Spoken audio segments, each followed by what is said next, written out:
friends! Welcome to another video. Update muli tayo. How much the exchange rate here in Saudi Riyal to Philippine Peso as of January 15, 2024. Napakabilis mga friends ng araw. So para sa mga kababayan natin dyan na nais magpadala ngayong araw na ito at nais malaman kung magkano ang ating update exchange rate, through STC pa rin to mga friends. Magkakaiba po ang palitan ng bawat bangko pero konti lang po ang difference noon.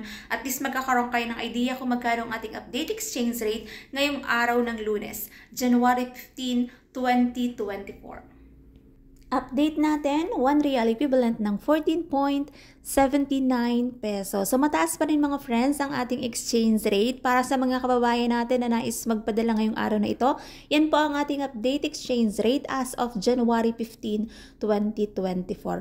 Through STC ito mga friends ha. And syempre pag nagpapadala tayo ng pera sa Pilipinas, meron po tayong binabayaran na transfer fee at meron din po yung VAT. Ang lagi ko pa rin paalala para sa bawat isa sa atin, matuto tayong mag-ipon, magtipid at matutong mag-invest. Mahirap ang buhay sa ibang bansa mga friends and batid natin yon. Pero syempre, nagtitiis at nagtsatsaga tayo. Kaya maging habit natin ang pag-iipon kasi para din naman yon sa ating future. So that's it for today's video mga friends. Thank you for watching and see you on my next update.